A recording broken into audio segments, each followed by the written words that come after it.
तो हेलो बच्चों, आज जेई मेंस का सेशन 2 का 4 अप्रैल का फर्स्ट डे ओवर हो चुका है और आज जिज्ञान टीम आपके लिए लेके आई है आज दोनों ही शिफ्ट का समराइजेशन। ठीक है, तो आज हम बात करेंगे बेटा कि आज के पेपर्स में जो भी फिजिक्स केमिस्ट्री मैथ्स में जो भी एनालिसिस है वो आपके सामने हम लेके आ रहे हैं। आज हमारे साथ है पुरुषोत्तम सर जो आपको फिजिक्स एनालिसिस देंगे और हमारे साथ हैं निखिल सर जो कि केमिस्ट्री एनालिसिस देंगे।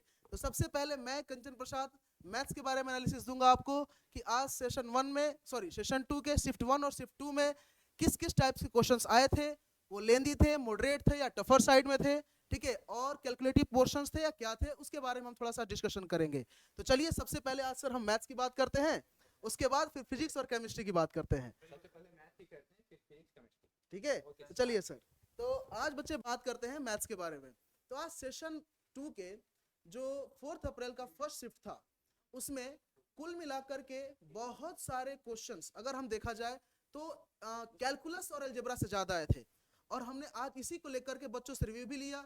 मैक्स ऑफ दी बच्चे जो भी स्टूडेंट्स थे उन्होंने यही बताया कि सर आज जो पेपर हुआ है उसमें मैथ्स कैलकुलेटिव पोर्शन ज्यादा था। तो वो भी पूछा हमने कि कैलकुलेटिव पोर्शन किस पोर्शन में था, क्या वो एमसीक्यू में था या फिर इंटीग्रल जो न्यूमेरिकल वैल्यू आते हैं सिंगल डिजिट इंटीजर टाइप आते हैं उसमें था। तो मैक्सिमम बच्चों का यही कंसर्न था कि जो इंटीजर टाइप क्वेश्चंस थे उसमें ज्यादा की ज्यादा मतलब वो कैलकुलेटिव पोर्शंस था।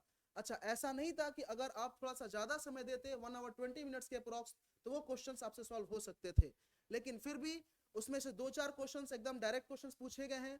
कुल मिलाकर के अगर बात किया जाए कि किस टॉपिक से कितने क्वेश्चंस आए तो मैं आपको रिकमेंड करूंगा कि आप इन चैप्टर्स को अगली जो डेट्स हैं जो कि 5 अगर वो जो भी चीजें हैं उसके लिए अगर आप करके जाते हैं तो आपको ज्यादा क्या कहते हैं प्रॉफिटेबल मिल सकता है। तो मैं आपको नेमिंग कर देता हूं कि किन किन चैप्टर्स को आपको पढ़ के जाना चाहिए। सबसे पहले बात करें तो इंटीग्रेशन को। इंटीग्रेशन से 2 क्वेश्चंस था इस बार। इंटीग्रेशन से काफी आसान क्वेश्चन पूछा गया था, उतना लेंदी नहीं था, हाँ मॉडरेट था, कैलकुलेटिव पोर्शन था थोड़ा सा। फिर बात करें तो एलसीडी से 2 क्वेश्चंस पूछे गए थे। शिफ्ट 1 की बात कर रहा हूं मैं अभी, शिफ्ट 1 की बात कर रहा हूं। फिर बात करूंगा मैं आपसे शिफ्ट 2 की बात करूंगा। अच्छा, एलसीडी से 2 क्वेश्चंस थे, एओडी से एप्लीकेशन ऑफ डेरिवेटिव से भी 2 क्वेश्चंस था। इन 2 क्वेश्चंस में मैक्सिमा और मिनिमा के क्वेश्चंस पूछे गए थे। फिर आपसे नेक्स्ट की बात किया जाए 4th चैप्टर तो 3D वेक्टर एज यूजुअल जैसा कि हमने एनालिसिस भी दिया था जनवरी अटेम्प्ट का, 3D वेक्टर से हर पेपर में भाई साहब 3 से 4 क्वेश्चंस पूछे जा रहे हैं बच्चे। तो इस बार भी शिफ्ट 1 में 3 क्वेश्चंस आए थे और ये भी 3 क्वेश्चंस में कौन कौन से थे तो स्ट्रेट लाइन और लाइंस के इक्वेशन पता लगाने के लिए, लाइंस का और एंगल्स का पता लगाने के लिए क्वेश्चंस पूछे गए थे। अच्छा, और बात करूं बेटा तो कोऑर्डिनेट ज्योमेट्री अगर आप कोऑर्डिनेट ज्योमेट्री को देखेंगे तो यहां से आपको 4 से 5 क्वेश्चंस देखने को मिलेंगे। पैराबोला से 2 था, ठीक है, स्ट्रेट लाइन से 1 था, हाइपरबोला और एलिप्स से भी मिलाकर के 1 था, एक थे, और सर्कल से 1 क्वेश्चन था। और सीक्वेंस सीरीज से सीक्वेंस एंड बाइनोमियल से मिलाकर के आपको 3 क्वेश्चंस पूछे गए थे। तो अगर आप अगले सेशन कह रहा हूं मैं, फिर से एक बार बोल दूं मैं आपको, अगर आप नेक्स्ट डे आने वाले पेपर्स के लिए आने वाले शिफ्ट्स के लिए अगर आप बात करें तो अगर आप इन 6 चैप्टर्स को करके जाते हैं तो आप देख सकते हैं कि कौन कौन से क्वेश्चंस आ रहे हैं। 2 4 6 3 9 5 14 3 17 लगभग 15 से 17 क्वेश्चंस। इन 6 चैप्टर से 15 से 17 क्वेश्चंस आपको देखने को मिल रहे हैं जो कि 60 से लेकर के आपको 68 मार्क्स तक दिला सकते हैं। तो एक बार फिर से कह रहा हूं मैं कि आप शिफ्ट 1 में जो पेपर एनालिसिस था इनको आप इतना करके जाइए 6 चैप्टर्स के हिसाब से और आपको 60-68 मार्क्स के देखने को मिलेगा। और शिफ्ट 2 की बात करें तो इंटीग्रेशन से 2 क्वेश्चन था, एलसीडी से 1 क्वेश्चन था, एओडी से 2 क्वेश्चन था, एज यूजुअल 3D वेक्टर से 3 क्वेश्चन था। और कुल मिलाकर के अगर इन 2 टॉपिक से बात करें तो 3 क्वेश्चंस और 3 क्वेश्चंस पूछे गए थे। तो फिर से कहूं मैं कि अगर आप इन 6 चैप्टर्स को देख करके जाते हैं तो हाँ आपको हर बार कम से कम 60 से 68 मार्क्स का आपको प्रॉफिट होगा। फिर से एक बार बोल दूं कि इस बार जैसा बच्चे बता रहे हैं, स्टूडेंट से हमारी बात हुई है, वो यही कह रहे हैं कि मैथ्स इस बार कैलकुलेटिव पोर्शन ज्यादा था और खास करके जो इंटीग्रल टाइप वाले क्वेश्चन थे वहां पर ज्यादा लेंदी पूछा गया है। ठीक है, तो चलिए अब बात करेंगे आपसे पुरुषोत्तम सर जो फिजिक्स के बारे में इंफॉर्मेशन देंगे आपको। हेलो बच्चों, अगर बात करते हैं फिजिक्स की तो हम लोग बस सिंपल सा स्पेसिफाइड टॉपिक की बात करेंगे जिससे सबसे ज़्यादा क्वेश्चन आए थे। पहला, दूसरी बात, जिससे उसके सब टॉपिक से कौन कौन से क्वेश्चन आए थे, किस सब टॉपिक से आए थे। तो अगर हम बात करें फिजिक्स की तो सबसे पहला अगर जो टॉपिक उठाए वो सबसे पहले आते हैं बेसिक पे यूनिट डायमेंशंस। अगर यूनिट डायमेंशन की मैं बार बार फोकस कर रहा था, unit and dimensions including vectors. इसे अगर देखें तो इस बार के जो एग्जाम हुए इससे दो क्वेश्चन आए। दो क्वेश्चन एकदम ही आसान। एक तो कि वेक्टर का क्वेश्चन था जिसमें सिंपल सा आपको वेक्टर एडिशन करना था, दो वेक्टर के बीच का एंगल दिया हुआ था, आपको वेक्टर एडिशन करना था। तो आप इसे जरूर पढ़कर जाइएगा, आप इसे जरूर पढ़कर जाइएगा। अगर हम लोग 11th की दूसरे टॉपिक की बात करें, फिर आती है मोशन इन प्लेन।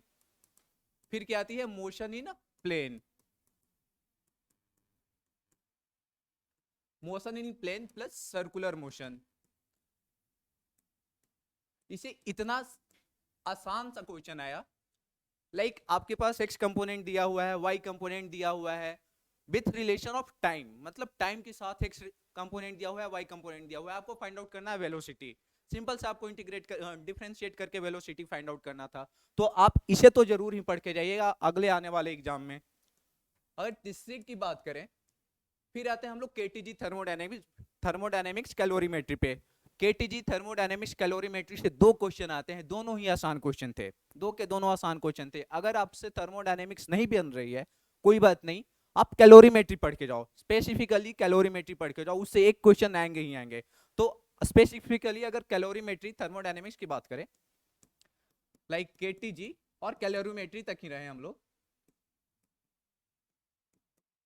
कैलोरीमेट्री, तो इससे ही दो क्वेश्चन इस बार के पेपर में आए।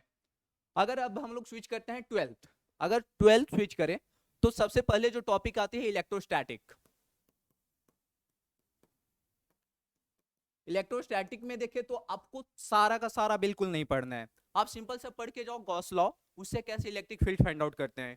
लाइक इस बार जो पेपर में आए थे इलेक्ट्रिक फील्ड फाइंड आउट करने के लिए, वो सिंपल सा एक स्फेरिकल सेल था, उसके सेंटर पे आपको इलेक्ट्रिक फील्ड फाइंड आउट करना था जब सरफेस चार्ज डेंसिटी दिया हुआ था। तो आप सिंपल सा वो टॉपिक पढ़ के जाओ, आपका आसानी से इलेक्ट्रोस्टैटिक का ज्यादा चांस है कि दो क्वेश्चंस आएगा ही आएगा और वो क्वेश्चन आपसे आसानी से बन जाएगी। उसके बाद अगर इसमें आते हैं हम लोग करंट पे, करंट पे आते हैं, उसके बाद हम लोग आते हैं ईएमआई पे। अगर करंट की बात करें, करंट इलेक्ट्रिसिटी, इससे भी एक आसान सा क्वेश्चन आया था। और अगर अगले बार अगर ईएमआई की बात करें, ईएमआई एसी मैग्नेटिज्म्स, भाई ईएमआई से तो इतना सिंपल सा क्वेश्चन आया था कि क्या ही बताएं। सिंपल सा आपको इलेक्ट्रॉन का स्पीड फाइंड आउट करना था, किसमें? जब मैग्नेटिक फील्ड दिया हुआ है, मैग्नेटिक फील्ड दिया हुआ है मैग्नेटिज्म में, उस वक्त आपको इलेक्ट्रॉन का फाइंड आउट करना था स्पीड क्या होगा। एसी का इतना सिंपल सा क्वेश्चन, लाइक आपको फाइंड आउट करना था कि आरएमएस क्या होगा। तो आप सबके फॉर्मूला जरूर पढ़ कर जाइए, आप सबके फॉर्मूला जरूर पढ़ कर जाइए। फॉर्मूला किसको पढ़ना है? एसी का फॉर्मूला आपको इंपॉर्टेंट है पढ़ना, डेरिवेशन किसी का नहीं पढ़ना है, सिंपल सा फॉर्मूला देखना है, सिंपल सा फॉर्मूला देखना है एसी और ईएमआई का, एसी प्लस ईएमआई। इससे दो क्वेश्चन इस बार के पेपर में आए थे। अगर ज्योमेट्रिकल ऑप्टिक्स की बात करें तो ज्योमेट्रिकल ऑप्टिक्स में आपको बिल्कुल भी बहुत ज्यादा नहीं पढ़ना है, आप पढ़कर जाइए डायोप्टर्स यानी पावर और फोकल लेंथ के बीच का रिलेशंस, लेंस कॉम्बिनेशन कैसे होता है ये पढ़कर जाइए, और इसके साथ आप एक वेव ऑप्टिक्स पढ़कर जाइएगा। उससे इस बार के पेपर में दो क्वेश्चन आए थे, मतलब ज्योमेट्रिकल ऑप्टिक्स और wave optics, geometrical plus wave से इस बार के पेपर में दो क्वेश्चन आए थे। ज्योमेट्रिकल ऑप्टिक्स में भी आपको स्पेसिफिकली पढ़ना है relation between power and focal length, और क्या पढ़ना है आपको? Combination of lenses. इसके बाद अगर बात करें हम लोग मॉडर्न फिजिक्स की, मॉडर्न फिजिक्स सिंपल सा याद करने वाला टॉपिक है जिसमें ज्यादा आपको करने का जरूरत नहीं है, आप इसमें से फॉर्मूला पढ़कर जाइएगा, इससे ज्यादा पढ़ने का कोई जरूरत नहीं है। इससे भी इस बार के दो क्वेश्चन आए थे। तो ये थे हमारे इस बार के यानी आज के पेपर के इंपॉर्टेंट टॉपिक, जिससे नंबर ऑफ क्वेश्चन ज्यादा थे, जिससे नंबर ऑफ क्वेश्चन ज्यादा थे। अगर इसकी बात करें तो टोटल नंबर ऑफ क्वेश्चन कितने हुए? 7 टॉपिक से, तो 2 4 6 8 9 15 क्वेश्चंस, मतलब 25 क्वेश्चन में 8 टॉपिक से 15 क्वेश्चन आ रहे हैं। सिंपल सा आप इस टॉपिक के फॉर्मूला को पढ़कर जाइए, इससे ज्यादा का जरूरत नहीं है, इससे ज्यादा आपको पढ़ने का जरूरत नहीं है, बर्डन लेने का कोई जरूरत नहीं है।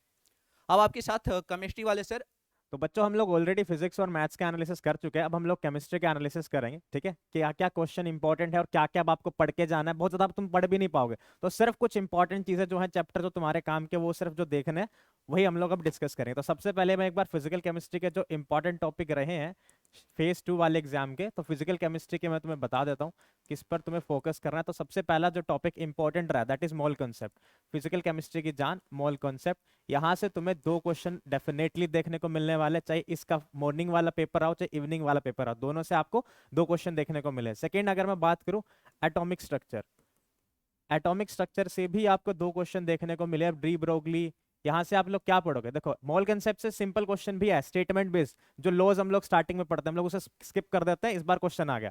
तो जो टॉपिक आप करो अच्छे से करो, या तो मत करो या फिर बहुत अच्छे से करके जाओ, ठीक है। तो ये चीज का ध्यान रखना। तो मोल कंसेप्ट में मोलैरिटी बेस्ड कैलकुलेशन, ठीक है, वो सब चीजें आप लोग पता है, equivalent concept and all. Atomic structure के अंदर आपको पता है कौन सा टॉपिक, डी ब्रोगली इक्वेशन होगी, बहुत इंपॉर्टेंट है, बोहर के कैलकुलेशन, फ्रीक्वेंसी निकालना, रेडबर्ग कांस्टेंट बेस, ठीक है। तो वही ज्यादा और कुछ है नहीं, तो ये 2 बहुत इंपॉर्टेंट टॉपिक है। उसके बाद अगर बात करो इनऑर्गेनिक केमिस्ट्री की, इनऑर्गेनिक केमिस्ट्री में इसको लिख लो ई की पावर IMP, मतलब वेरी वेरी इंपॉर्टेंट। इसमें सबसे पहला टॉपिक अगर मैं डालूंगा तो मैं डालूंगा केमिकल बॉन्डिंग, जिसको आप किसी भी हालत से में स्किप नहीं कर सकते। केमिकल बॉन्डिंग से आपको 2 से 3 क्वेश्चन आएंगे और मोस्टली मान के चलना 3 क्वेश्चन आने वाले हैं। अब उसमें वो क्या पूछेगा, सिंपल पूछ रहा है hybridisation, dipole moment based calculation, MOT के बारे में, ठीक है। यही 3 उसके फेवरेट टॉपिक है। अगर कहीं बार पूछना पड़ा तो वो हाइड्रोजन बॉन्डिंग का भी क्वेश्चन डाल सकता है, ये चीज ध्यान रखना।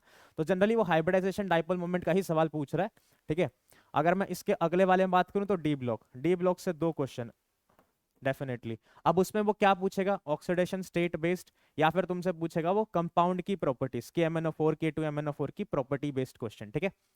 तीसरे वाला अगर मैं डालू कोऑर्डिनेशन, तो कोऑर्डिनेशन से भी तुम्हें 2 से 3 क्वेश्चन आने वाले हैं, 2 से 3 क्वेश्चन डेफिनेटली। अब उसमें वो क्या पूछेगा, बताओ स्पिन मैग्नेटिक मोमेंट के बारे में, अनपेड इलेक्ट्रॉन है या नहीं, CFSC वैल्यू कैलकुलेट करो। फील्ड स्ट्रेंथ पे क्वेश्चन आ गया इस बार सीधा, फील्ड स्ट्रेंथ के बारे में जो हम लोग CFSC में पढ़ते हैं। तो ये सारे इंपॉर्टेंट टॉपिक्स हैं इसके लिए। उसके बाद तुम यहाँ पे एक टॉपिक और पढ़ सकते हो, पीरियोडिक प्रॉपर्टी। 2 सवाल डायरेक्टली आए हुए हैं, इलेक्ट्रॉन एफिनिटी ट्रेंड, ठीक है। 2 सवाल, 1 से 2 सवाल तुम्हें यहाँ से भी देखने को मिल जाएंगे।